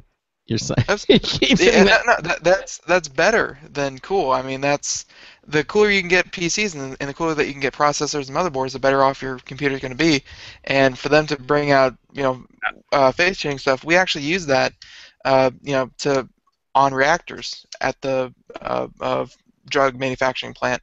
And I mean, that stuff can cool, hundreds of degrees in a matter of minutes. So it'd be really cool to put that inside a computer. I had a phase change laptop computer mat that I gave to my wife, and now when she brings a pan of brownies out, she puts it on that cooling mat, and it separates from the pan faster. That's awesome. Cool in the kitchen. That is interesting. So phase change can be used obviously for typical household applications like the one you talked about, but they're using it now I know Ben has an Argent PC, and I don't believe you have a cooling system in there, right? I mean, you have the. No, I have liquid cooling. You have liquid cooling. Oh, okay. What is the liquid? Just for the processor, though. What is the liquid? Don't say it's. Yeah, it's like some not deionized. It's something that won't conduct like. It's antifreeze. I don't think so. It might be, but it's something that even though it burst, it won't conduct electricity and it won't fry everything inside. So that seems to be the big problem whenever people talk about, oh yeah, it's liquid cooled, but it's like, oh no, what if it breaks? Then your entire computer blows up because water and electricity don't like to mix. Well, they don't. But apparently they figured out some kind of fluid that won't conduct electricity and ruin everything. It will just be just a little bit of a mess. What color is the fluid? What color is the fluid, Ben? How can you tell it's in a tube? Thank you. It's in a reservoir. It goes through tubes. I have no idea. Controller failed. I lost to you. Okay. Peltier is solid-state heating and cooling. One side gets hot, one side gets cold. And Peltier devices themselves are not always reliable. You see them, in fact, in some of the compact wine cooler arrays or the little things that pretend to be compressorless refrigerators. In this case, it wasn't the Peltier device itself that failed, but the controller driving it. And as a result, I yanked the damn thing out, and I'm not doing anything with that. Really? So in other words, if CPUs are not cheap. If they don't pass the sniff test, you're not going to recommend them. Sometimes I will go so far as to warn against them. Oh, wow. I personally have not had a problem with them, but I mean, unless you're running some kind of serious rig, I think air cooling is going to be the solution for 90% of the people out there. Air cooling. Oh, yeah, that's the way I do it these days, and have to see what goes on this new motherboard. Did you see that air cooling? They have a very long straw, and you just. Well, only a blowhard could use it. Okay. Well, you have to get a fan then, I guess. I think for most people, air cooling is going to be fine. It's people who really want to get into overclocking and and really pushing the system to its limits. Then obviously cooling is going to become an important factor. Well, Craig, there's another consideration. All right. The higher the temperature in semiconductors, the shorter the life expectancy. Okay. So regardless of what speed you're running at, if things get warm in there, your stuff's going to need repair replacement earlier. You did say semiconductor, not superconductor, right? I did say semiconductor, yes. Okay. All right. Now, I don't know, like, is there a chart somewhere that shows, like, because my stuff usually runs at between, 50 to 70, maybe even up to 80 if I'm doing something intensive, Celsius. I mean, is there, like, a chart that shows, you want as close to 0 degrees Celsius as you can get, or is there a point where it's just, just keep it cool? You can find some of that information as you go to the CPU data. If you go deeper than the first page, go into the deep data, they'll show you some of the thermal charts. I have a widget on my Mac here. It's a desktop. I got my CPU is now running on 130 degrees. The Mac is 140 degrees. Ambient temperature is 81 degrees. So you could make cookies on that. That's good. It gets warm. It gets warm. Well, now wait a minute. Yeah. Wait a minute. 130, 140 degrees. Yeah. If I touch the top of the screen, you should be able to slow cook ribs over about 18 hours. Yeah. If I touch the top of the screen, I think that's where everything's being vented off. It feels the warmest to the touch. But that's it. I'm more concerned about you working at 81 degrees. Of course, you've got the easy way. You made it Fahrenheit. Yes, it is Fahrenheit. I can convert it to Celsius, I guess, but this is Fahrenheit, yeah. When will Americans learn the metric system is superior in most ways? Now, but we couldn't have the quarter pounder with cheese then anymore if we did that. All right, that's an argument. That's it. Okay. I mean, where would we would be totally lost, without that. Well, sometimes just kilogram. The kilogram. How many kilograms with cheese? Yeah, exactly. Oh boy. Okay, so anything else that about talking about the PCs are up and doing better? Because before we move to the next topic, I mean, have we exhausted this? Move on. We can always come back. Okay. Well, okay. Then look, we're talking about smartphones. And we did a story last night that the smartphones aren't becoming, what was it, Ben, that aren't important anymore, that basically is you're talking about smartphone hardware is not relevant. Not relevant, yeah. They were. Because, even the big contender to all these phones, which is Apple, is really the one trying to claw back up. Even their hardware is at to the point where it's catching up to other people's hardware, and like the actual guts of a smartphone aren't really that important because they're all about par. And then what really sets them apart for the user experience is the software, not the hardware at this point. Would that were true, but if you take a close look at the firmware and software in smartphones, it's buggier than Windows. You've probably realized in using a smartphone that even those that multitask cannot do many things well at the same time. You've seen apps that hang because the app design is flawed in one way or another. Mm-hmm. You see apps that don't play nicely together. The application environment in smartphones has improved, but it's nowhere near finished work. There is some parity at the hardware level. I mean, you're dealing with something very much like ARM processors, so you're not dealing with tons of intelligence. Some of them do a little better, and we know Intel is trying to get a lot more active in that space. Memory, everybody wants more, and everybody wants to use less power, not cost so much. So where do you make the trade-off? Apple is infamous. Apple seals the package. Whatever memory you buy it with, that's all you're ever going to have. Whatever battery it came with, you're going to have to play tricks to ever change that out. So it's Apple versus Windows versus Android versus maybe someday again BlackBerry, and the choices that are there really are not technology choices. They really are not technology choices. They're really user preference choices. And it's not even so much user interface choices. If you think about the last 10 or 20 things you did with a smartphone, calls might be part of it, texts, email might be part of it, checking your bank balance might be part of it, taking pictures is almost certainly part of it. Most people aren't shooting videos unless they have kids or grandkids. Almost nobody uses it as a simple audio recorder. All those functions are there. When's the last time you used it as a calculator? You know, the smartphones have a lot of stuff that you can make them do, but it's like the early days of computers where a lot of it you never think to have them do, a lot of it you thought you were going to need that you never have them do. There's just a lot of overgrowth there, and one of the things that makes it worse is all the bundles. You know, you cannot rid yourself of these 11 apps that are cash cows for us.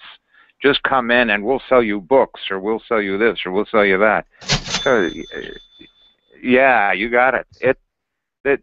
It's a vending machine in many cases. Phones have many purposes, and the purposes they serve are purposes of the vendors, purposes of the resellers, purposes of the carriers play a big role. And it's just too many of them to ignore. But the differences are more driven by user behavior than by the technological capabilities of the phones themselves. It's what you decide it's going to be. It's what you're going to use it for. I just read a study today that says that features like Siri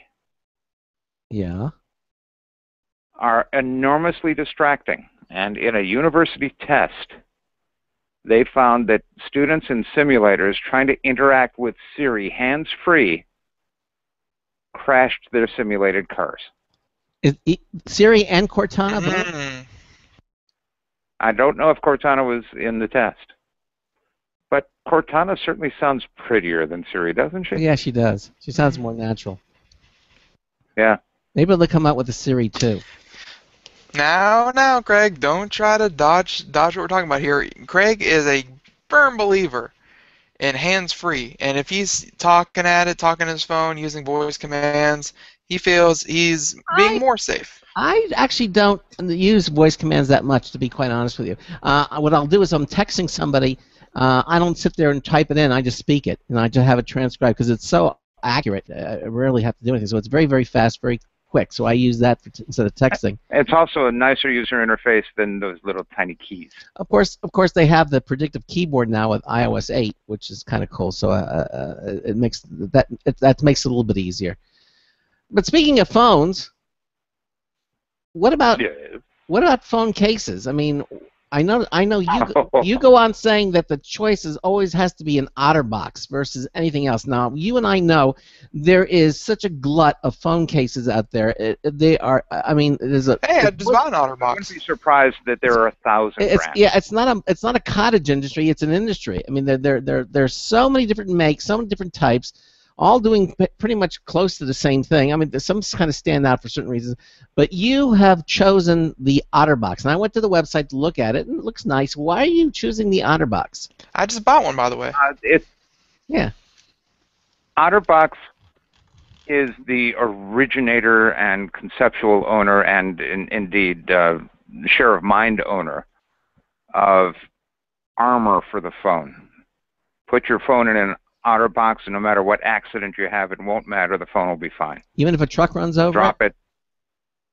I've seen phones in OtterBox cases survive trucks running over them. All right, because that's what happened to Ben's phone. Well, Ben, it wasn't in your pocket at the time, was it? No. It was supposed to be in my pocket, but then it fell out and got parked on. So I mean, those things do happen. It does, or you can have it on the bed, and then you flick the blanket up. It goes flying. But I will suggest this to everyone in your audience. If you have not yourself had somebody in the family develop a tremendous loyalty to OtterBox cases, ask around to your friends. Okay. It is such a phenom. It is such a ubiquitous favorite that when it comes to the retail shelf, it's OtterBox versus everything else. It looks nice. I mean, I'm looking at a couple. They have different models here, and the one that I'm looking at, they have the Defender series, which has the hole in it, which I kind of like. It's like it looks okay, but the protection is just enormous. I have a friend who's a mechanic who works on cars all day, and he takes his phone out every 3 minutes because he's an awful mechanic. But I mean, he's dropping it, doing all this kind of stuff, getting grease all over it, and he is on like his 4th OtterBox case. He will use nothing else. But how many phones is he on now?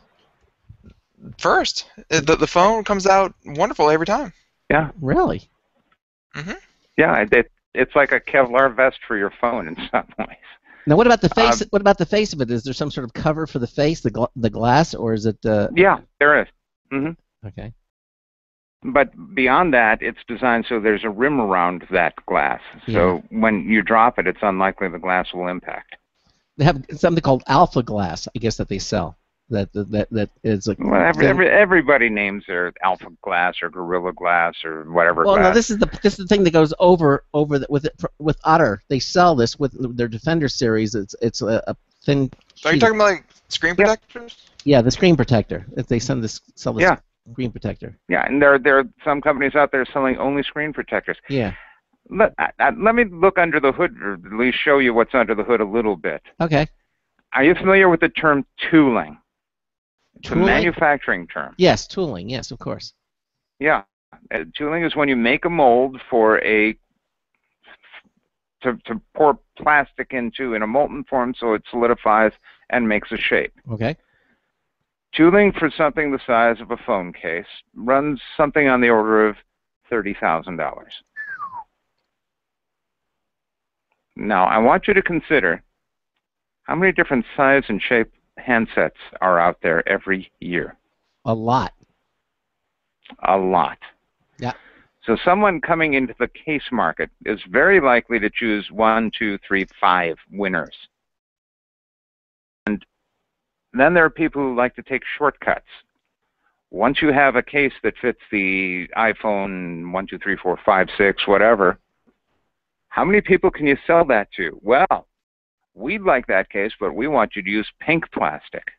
We like that case, but we want to apply a zebra decal. Mm-hmm. A lot of those cases are Me Too cases that are only different in the cosmetics, and they are not especially good protection. People who buy cases to personalize their phones are not buying cases that do a wonderful job of protecting their phones. Okay. But how thicker does the OtterBox make your phone then? Because you're buying these nice, slim, thin phones, and then you're putting on this They have a variety. They have a variety of models. Some of them add almost nothing. Some of them add more. But they do also have a series, and for an iPhone guy, you should be very interested in this. That not only protects the phone, but it gives you a booster battery within the back of it. Oh yes, that's useful. That's useful. And it also means you can now charge it with micro USB. You don't need to use Lightning. Yeah. Oh, but I like the Lightning cable. It's because it's really convenient. I mean, you can't put it in the wrong way. I mean, sure, we all like spending $30 instead of $4 on a cable. Well, that's if you buy the Apple brand. But if you go into a phone store, you can find off brands like $3-4 for the cable. No, you cannot. You can't? Apple Lightning connectors are sold only by Apple and at a fixed price to everyone making anything that uses them. Wow, I didn't know that. Look at that. You also have to go through an application process, review, and contracting to be able to have them. Oh, okay. I stand corrected. Apple has been brilliant about building little monopolies. Yeah, they do a good job of it. But, you know... Yeah, they do. Yeah, okay. So if you want a Lightning connector, you have to go to Apple. You can't buy third-party.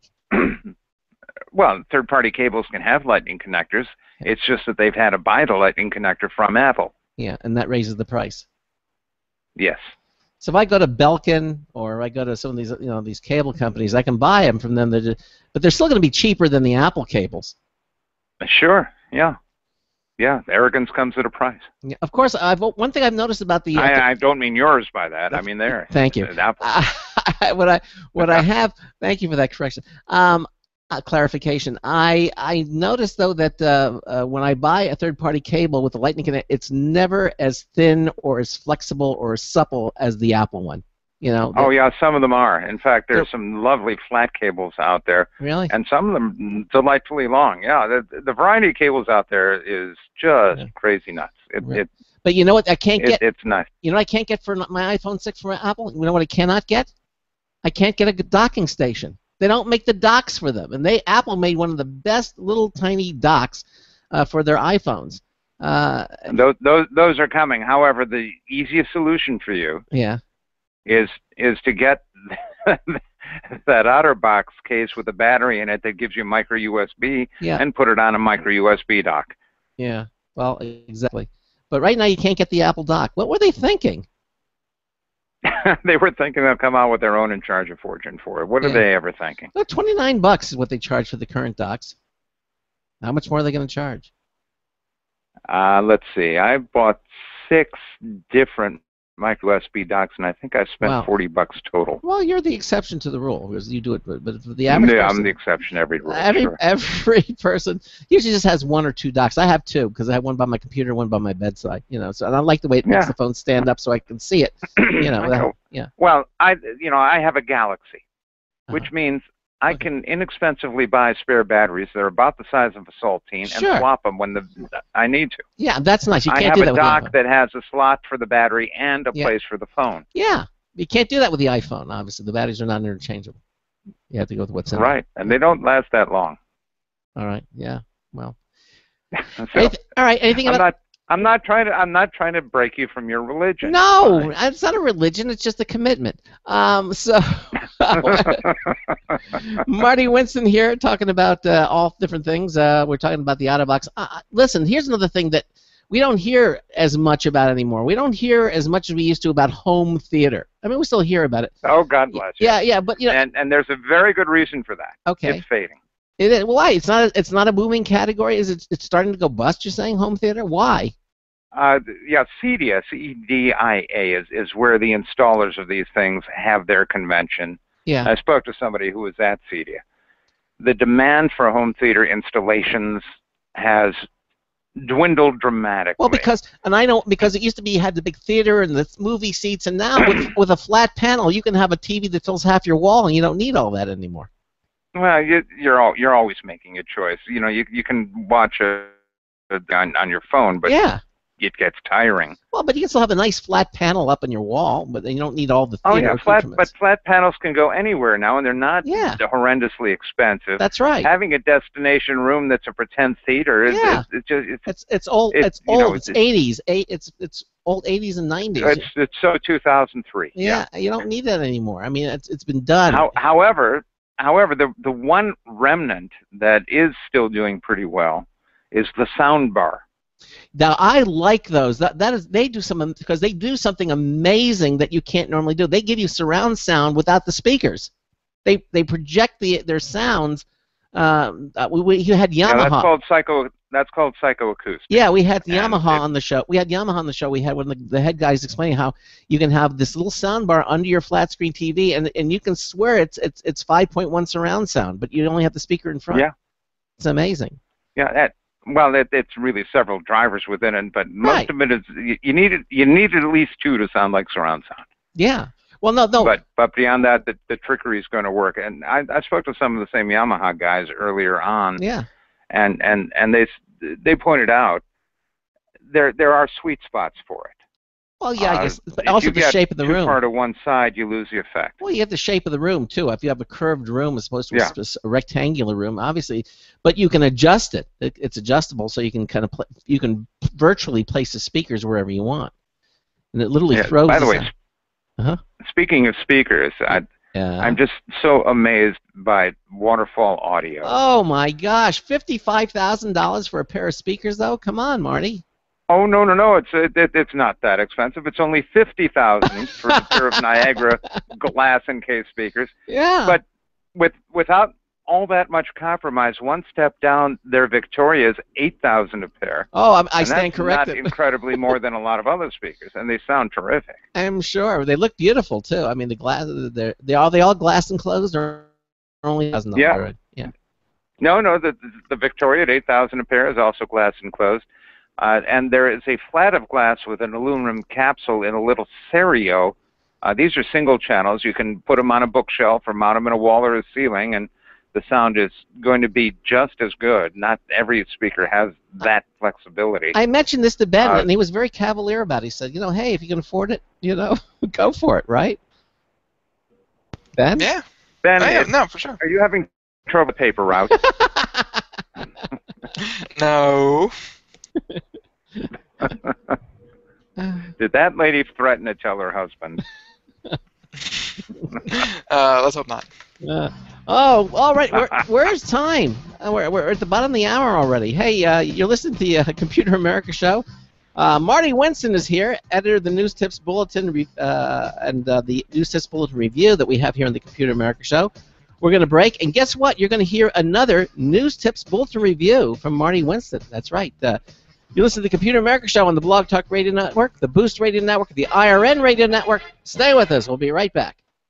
This is a special alert to all Americans who own a vehicle with less than 120,000 miles with an auto warranty about to expire or no warranty coverage at all.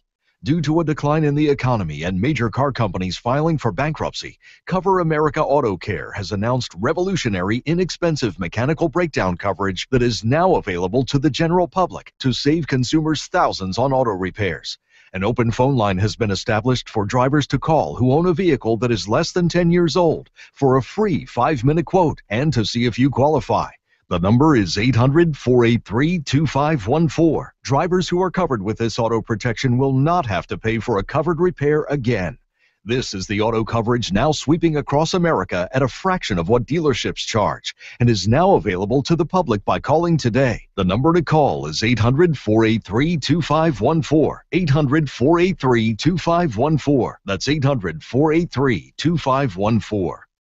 Don't complain about your cable bill going up and up and up. Do something about it. Grab a pencil and jot down this special number. 1-866-663-MyTV. The more cable TV rates go up, the better digital satellite TV looks. So, disable the cable and get more of your favorite channels in 100% digital quality for less money. Call 1-866-663-MyTV right now to sign up for packages starting as low as $19.99 and up to 4 rooms. And there's no equipment to buy. That includes your free HD TV upgrade, your free DVR upgrade, and your free professional installation. And the best part, the pristine digital picture and sound. Call 1-866-663-MyTV. So, what are you waiting for? Pull out your major credit or debit card. Call 1-866-663-MyTV. 1-866-663-MyTV. Disable the cable, cut costs, and get more. Call 1-866-663-MyTV. 1-866.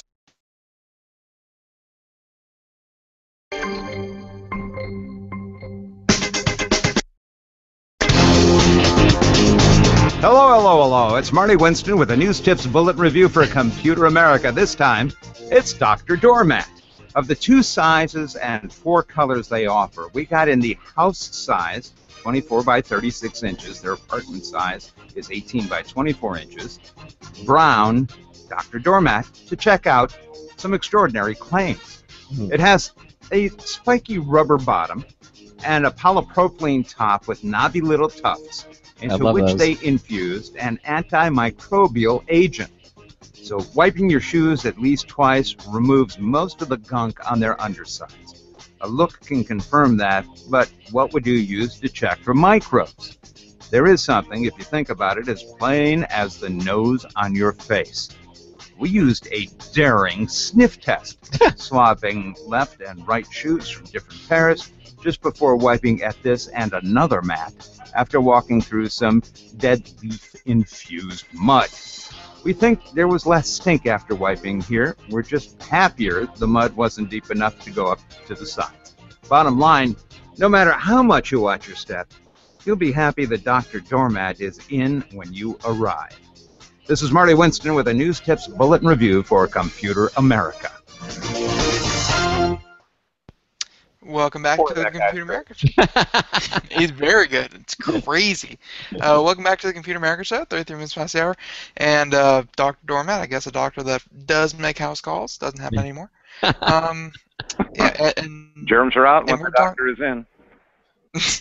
And we're talking with Marty Winston, and we're doing home theaters. And, you know, it's weird. I thought as technology, you know, after it's been around for a while, the research and development cost gets recouped, and, you know, the cost of technology, it always trends down. Technology doesn't really, you know, go up.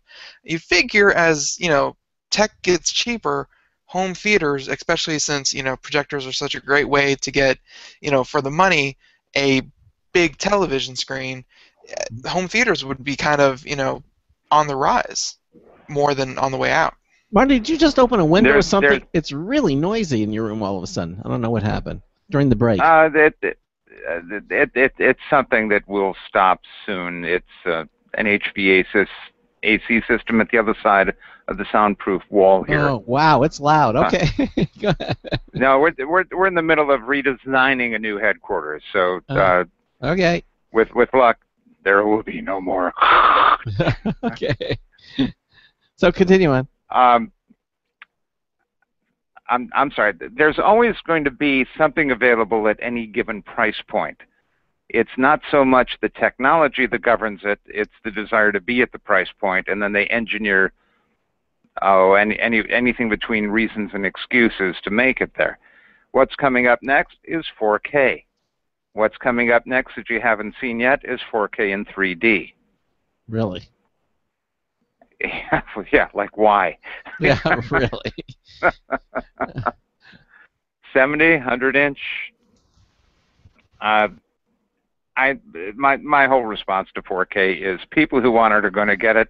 I'm not going to talk them out of it. But if it's a decision you think you're going to need to make sometime, I'd recommend you wait a year or two to make it. Well, you know, I can understand if you're really into games and stuff, and there are some systems out there now that are affordable. I know Origin PC's got this great system where it's a 4K system. You get it's not a huge screen, but it's a nice size screen, and they give you the graphic cards to support it. And if you're into gaming, I mean, that's it.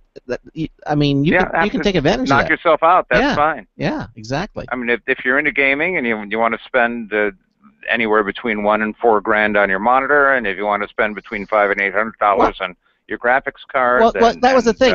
That was the thing. What was it?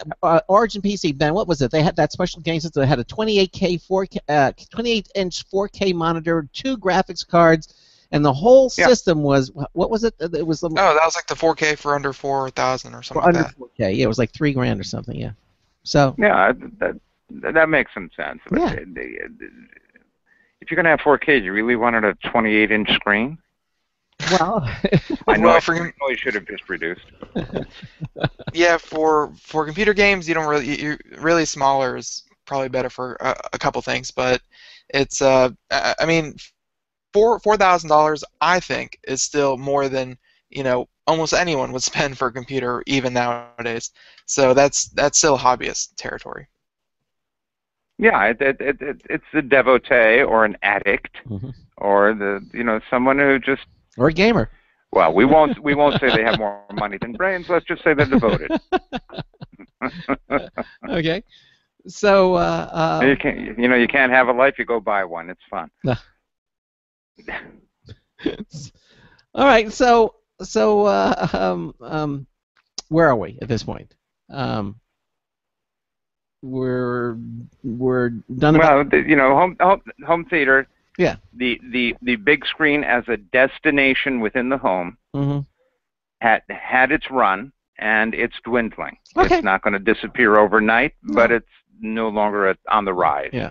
And it's no longer holding steady. Right. It used to be, in the 80s, or 90s, you bring it to your home. Oh, and here's our home theater. They go, ooh, and they have the popcorn maker. That doesn't really happen anymore. Not in today's contemporary families.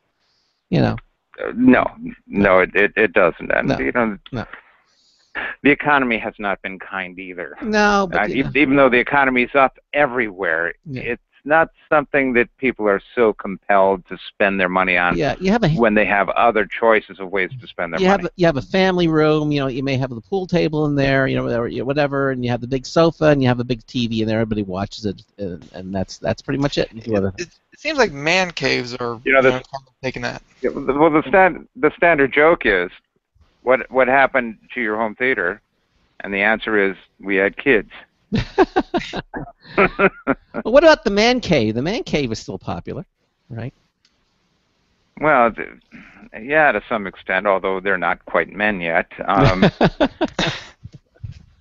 Okay. A lot of what happened in the man cave happens now by streaming to a tablet or a bigger screen handset somewhere. Go to the bar, watch a beer, watch their TV or watch yours, and that's your man cave. Okay. Listen, I want to switch topics here because it's generational, and I know what Ben's position is. And when we talk about watches, Ben says, "Why do I want a watch?" We even bought him a pocket watch. We tried to get him to it, and he had that for a while.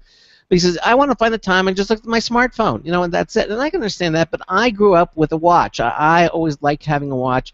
It's easy to look at. The time is there. The date is there, and we grew up with wearable tech, like a Boulevard or Timex. So, and of course now it's coming full circle. Apple's coming out with their Apple Watch, and which I'm going to get because I think it looks absolutely gorgeous. But the point is, I can't convince kids today, whatever. Here they are, kids today. I'm sounding like my own father. Don't get it. Don't get it. Then say, what do I want? What do you say to them to say why they really need something like that? Maybe they don't. Well, here's one really easy answer. Yeah. When you're in a corporate meeting with people who are your superiors at the corporation, at the company, and you really are itching to know what time it is, looking at that phone is going to be too damned obvious. Okay. But if you've got a wristwatch, you can sneak a peek at that without anybody knowing what you're doing. There it is. There it is, man. Now, there is another factor here that is also very important.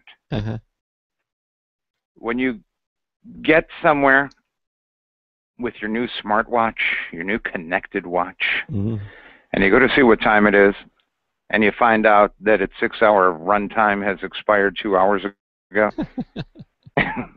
Yeah. Well, the thing is, you're right. Battery life is important. But when I'm finished with the day, I get to bed. I take my watch off. I don't wear it to bed. And so at the Apple Watch, they have that really easy connector. Click, it just clicks to it and charges it again. You're good for the day. So. I've seen some of those. I've had a bunch of smartwatches through here. My own watch is a Timex. Yeah. And I got it because it's got a backlight and it's got luminous hands. I do wear it to bed. I can see what time it is in the dark. Yeah, I can't see what I have a Rado. I don't know, you can't see it, but it doesn't light up in the back. Right. It's a nice classy. I bought it for black tie functions years ago, and then when I flushed my real watch down the toilet, and that's a long story that actually happened. So I still can't believe I did that. A watch I had for like 15 years. Instead of getting another one, I've been wearing this one, and it's been very nice. It's very it's got the display, digital display, so it shows the analog watch, and I can see the date and the time, and the day of the week. So it's nice, yeah. but still, I'm going to probably put this back in the box for black tie functions if and when they happen again. And that's fine. Among the wearable tech right now, I think my favorite at the moment is the Martian notifier. It has an analog face on top of the usual kind of wearable smart tech. What about that Moto 360? That looks kind of cool. If I hadn't been for the Apple Watch, I probably would have gone for the Moto 360.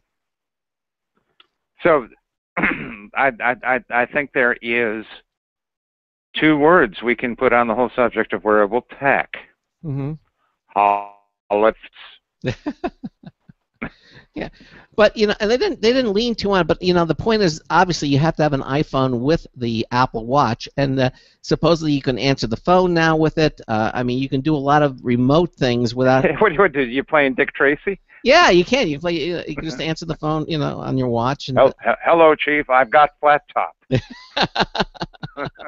Exactly. I remember those characters. So are you saying that there are some ways that these classic Bulvas and Timex products are going to outperform the? Well, in some ways, certainly their battery life is better. Well, their that's runtime tends to run in months to years. Years, yeah. 2 years. Not hours. Yeah, no, you're right. 2 years. Well, because they're doing a lot less, obviously. And this Timex I have, when the battery runs out, I bought 3 of them. I think they were $30 each. Yeah, they take a licking. So, they take a licking and keep on ticking. Yeah, but listen, you're in trouble if they start licking back. But I remember the tech. I mean, it's they're trying. Apple said they did a lot of deep thought went into this product, the new product, and I think they're going to be successful with it. Well, will they sell 100,000? Yeah, probably. Yeah. And then there's going to be version 2. Then there'll be version 2 and version 3, and it'll get. It's not going to be a staple. A whole bunch on eBay. Yeah, it's not going to be a staple like a smartphone or even a tablet or a desktop computer. It's not going to be. It doesn't have that much functionality. You're right. Well, I beg to differ. It's going to have a lot of functionality, but I. So does the $15 Casio. What's your point? I agree. I think Apple had to do it. They had to come out with a watch, given the competition. It needs to make a stab at it, and they'll be successful. I don't know if it's going to be a huge success like the iPhone ever was. I don't think it will, but I think it will be a niche product and a market for it. It'll be an upscale product. All of Apple's products are upscale anyway, for the most part. And so for those that consumer, the best way to take the temperature on this kind of product is once it's out, find out how long it is before people stop using it. Yeah, that's a very good point. I agree. Yeah, I've in my mind already gone through how I'll use it on a daily basis because I take it off at night, put it on the day, so I have to worry about the battery, which is what I would do for my regular watch anyway. I don't wear it at night, and I think there's I'll bet you a nickel yours dies on the way to CES. Well, I'll always have a smart charger with me. Okay. But I like. There's this guy on the plane hooking up a big battery thing to his wristwatch. Yeah, it's interesting because I like the way they've solved so many of the problems. The digital crown, is a very interesting technique. The pressure sensitive of the face of the watch, and also the fact the watch is not always on, but when you lift it up to look at the time, the sensors know that you're actually looking at it, and so it comes on. So it's not always on, but it'll be on whenever you want to look at it. I mean, they've done. Yeah, and that's kind of a tattletale in that business meeting environment. Well, that's true. Yeah, you can't settle. Well, then you're gonna insult your boss if you just lift up your wrist to look at the time. See, but I think that's like another generational thing. I know corporate America isn't exactly run by the 20-somethings, but I mean, I think the people of my generation, if you look at your phone real quick, it's not, geez, I can't wait to get out of here. What time is it? Can I leave yet? It's more of a, hey, what time is that? I need to know. It's not that they're going to yell at you on the spot. It's that you'll find yourself not getting promoted quite as quickly. It's like in a classroom. Pay attention to the teacher. Keep looking at her. Take notes. And somehow your grade's a little bit better than the next guy over. Who's looking at his watch all the time. Yeah. Or looking at the clock or staring out the window. Yeah, but there are clocks in classrooms today, so that's not a problem, really. Well, wait till the education budgets get cut again. So you think the Apple Watch is or is not going to be a bust, Marty, in your opinion? Oh, I don't think it's going to be a bust. I just don't think it's going to be a panacea. No, but do you think people are going to buy them and will continue to buy enough of them that Apple will continue to support the product? I mean, look, given even though they're a super cash rich I can't tell you without knowing more about what it is actually good at doing. We have to wait for it to be out there. It's great in telling time. So is my Timex. Yeah. Yeah. But it does. You only have one face on your Timex. This you have multiple faces. You can customize it to however you want. You know. That's not always a good thing. What's the Timex going to tell me on its multiple faces, and how is it going to tell me that? I mean, you can have right now. I've got day, date, you know. Well, day you of the want week, day, alarms. date. Yeah, you want that, but you can have it. You can have world time if you're traveling. I mean, you can it automatically. I have senses, 3 time zones. Yeah, but, I have 3 time zones. But it automatically senses what time zone you're in and then adjusts accordingly, like your smartphone does. Oh, well, that's important. I can't ever move the crown while I'm on the plane. Well, why would you want to if it'll do it automatically? Okay, let me ask you this. Okay. Yeah. So we're talking about this, technology buyers. I'm a technology buyer. So in what way are today's technology buyers? I'm a technology buyer. Ben's a technology buyer. You're a technology buyer. But in your terms, do you think they're gullible or stupid in any way? In what ways are they? Do you think they're gullible or stupid? Oh, everybody's a little bit gullible. People buy things because they want them, not because they need them. People are not analytical about their needs. They love fads. Sometimes it's competitive. The next guy's got it, I should get it. I'm going to tell you an old research result that really drives us home. Everybody remember when Lotus 123 was new? For Yes. those who don't remember Lotus 123, it was Yes. a spreadsheet that was popular before Excel. I drove one. Everybody had to have Lotus 123, and Yeah. a research firm got a list of the Manhattan buyers of Lotus 123 and did an nth name thing, which is, I'm not sure what their number was, but something like every 8th or every 20th person on the list. They just went into the office and they asked one question, and they said, "What if? If you don't mind, we'd like to see your package of Lotus 123." 2/3 of the packages, in fact, it was more than that, did not have the shrink wrap broken. Oh, ouch. People bought it because they wanted to be perceived as just as savvy as the guy in the next office with whom they were competing. If somebody asked me and they said, "Why isn't the shrink wrap?" I would have said, "Hey, I just downloaded it." Not in those days. Download would have taken you a month. Yeah. Okay. You might as well mail the electrons. Yeah. Really. Exactly. Yeah. No, you see, in Ben's age, he thinks you can just download everything, but there were days where you couldn't. You had to buy it shrink-wrapped and install it on floppy disks. Hey, I was there too. Yeah, Admittedly, it was onerous. Yeah. Oh, copy protection was horrible. I think Lotus was the one that kind of introduced it too. People were ripping the product. Yeah, but they put Lotus was also clever enough to know that you don't just limit the user to 1 copy. I think they were 3 or something. Something like that, but still they were protected. Oh yeah. Yeah. And still, they got knocked out of business by Excel. Okay. So you think that all purchases are emotionally driven. Yes, they are. And the emotions are not always based on a logical analysis of need, utility, or anything else. So, yeah, everybody's a little bit gullible, and everybody's a little bit stupid. And you can be driven to that by the messages that surround a product. Not to pick on Apple, but the early Apple message was, those complicated things are trying to confuse you. Come and buy an Apple or a Mac. It'll do it. Yeah. That's what it came down to. Yeah, it's easier. Well, in many ways yeah, it was. People were intimidated. We won't intimidate you. In many ways it was simpler. Come on. What was out there? DOS? DOS? Jeez, command line? Now you had a mouse and little images and icons you could click on, It was easier. And that war's over, and they did not win it. Well, because Windows copied them. Yeah, exactly. Well, why not? They copied Park. Yeah, Xerox. They copied the Xerox. Yeah, the Xerox Park. Yeah, exactly. No, we don't know this story. Yeah, exactly. Well, I'll tell you what. In the last couple of minutes, I mean, look, you just obviously do a terrific job, and do it. You do what it is that you do.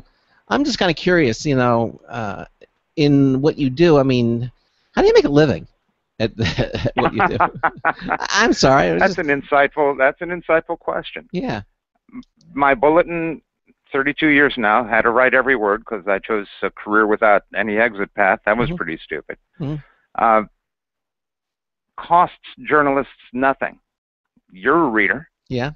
You get it, right? Sure. You don't pay for it, right? Nobody pays for it. Obviously, somebody should need to pay for it. Now, what is the value I might have to somebody through the Bulletin? And part of it is that a lot of guys in the press read it. My readers, I only reach a couple of thousand readers. My readers reach hundreds of millions in their own audience. You reach, what, 4 million yourself? Yeah, we reach a lot of people. Sorry, guys, you're not alone. There's a lot of people.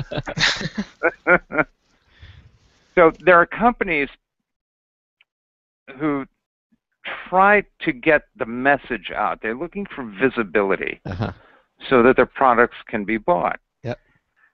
I am not, and it's so easy to confuse what I do for this. I'm not a PR firm. I'm not a PR agency. Nope. PR agencies make a big claim about reaching press. You know, wire services, PR Newswire, Business Wire, and half a dozen others make a big claim about reaching the press. But you're well aware that for most people with significant audiences in the press, a press release is a delete on receipt event. So I went another level, and I took a look at what it is the companies are really looking to buy. And I think what they're looking to buy is purchasing of their products. Well, in retail, there's an activity called the pull program. Because the retail views getting into a store as pushing the product onto the shelf. And a pull program is whatever you do to send customers to that store for that product in hopes of getting it put into the shopping cart. With my ability to reach a lot of media people, and as you know, I have your proxy on a lot of review stuff. If I like it and think you want to see it, I just have it sent to you, and you'll talk about it. Yep. And we don't miss, do we? I mean, you're getting interesting stuff. Yeah. But a lot of guys in the media I work with in much the same way. So companies who are looking to improve their sales will come to me for a pull program. I'll exercise the side door access, the brother in arms, you know, collegial access I have with big forces in the press. I'll get visibility for their product, but I'll do it through guys like you who don't just say, there's a new thing and it costs me, and it's going to be available. You know, it comes out with some emotion attached. You're going to like it or love it or hate it or whatever, but your attitude toward it is going to come through. Yep. Did I talk anybody today into ever buying an Apple product ever? I don't think so, but you did. I did. Yep. So I love Apple stuff. one side or the other, people are going to respond to that stuff, and it's my ability to reach a lot of guys like you very quickly. Within 2 or 3 weeks, I'll have somebody set up so that their product's being talked about in front of 20 or 25 million people, and sometimes significantly more. So I charge them money for that. It puts them, when you read the Bulletin, nothing's longer than a paragraph, and as you know, the first paragraphs are sponsored items where a company has paid me. They don't write it. I still write every word, but they pay me to find a reason that the press guys I reach might want to cover their stuff. Yeah, exactly. And I'll give them a different reason in every week. And you do a very good job of it, really. Marty, well, thank you. Yeah, Marty, we're almost out of time here. Again, I want to thank you for being here with us on the show. Again, the NewsTips Bulletin. What you really want to do is just listen to our show, because we have a NewsTips Bulletin review every hour on both hours of each show. We do it every week. We put 2 new ones up, and they're very entertaining, and you do a terrific job. Marty, I want to thank you so much for being with us here tonight. The time really flew by. It really did. Well, I thank you too, and I especially want to thank you for the deluxe spread you put here in the annex. Yeah, right. Now, are you going to get back in your helicopter and head out with those 2? I'll have to do that. They went to a movie, so I'll be here for another few minutes if you wanted to. Did they go see the new Dracula movie? I beg pardon? Did they go see the new Dracula movie? New Dracula movie. Oh. Ooh. I wasn't thinking of that one. No, I had some other movies in mind. I thought Fury, perhaps. I want to see Interstellar. That looks really good. That's the new one's coming out in a few weeks, so that's looking really good. And by the way, Macallan, I had to look that up. It's a single malt Scotch. Yeah, it is the malt. It is a single malt Scotch with a flavor closest to the cognacs. Yeah, very, very interesting. I was actually surprised when you read that, because that's the stuff my friends actually bought. They went to a liquor store and actually got some some decent stuff. Yeah. And they bought Macallan. Yeah, it's one of the best. You only live once. Why would you have junk? There you go. Yeah. Marty, listen, thanks so much again for being with us here on Computer America. Always a pleasure, and let's have you back again soon, okay? Delighted to do it. All right, Marty. Take care. Have a good evening. And, Bye-bye. And head off in your helicopter as we say goodbye to Marty Winston. And there he goes. 90 seconds. All right, everybody. Thanks so much for being with us here today. Yeah, there's it. He's gone. Oh. What do we got? See him leave. Yeah, it was a quick leave. Coming up tomorrow night, what do we got? We have Gus Incorporated. This is going to be this is for people who are physically challenged in some way. They have a robot that actually reads items. And 60 seconds.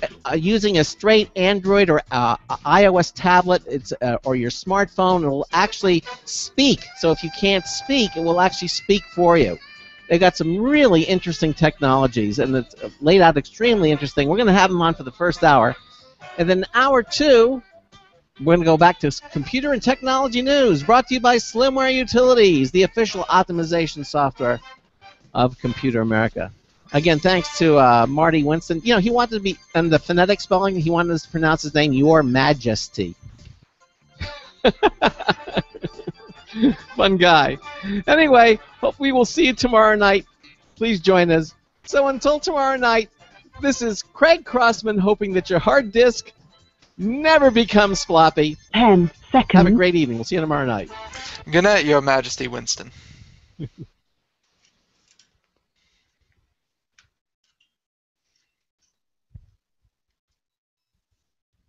Thank you for using Blog Talk Radio. Goodbye. Okay, everybody, thanks for watching us. Hopefully you were highly entertained as we were, and with Marty Winston. We'll see you tomorrow with Gus Incorporated. Again, you actually use your tablet or anything. If you can't speak, it speaks for you. They got some really interesting software. So we will see you tomorrow night. All right, everybody, bye-bye. Night.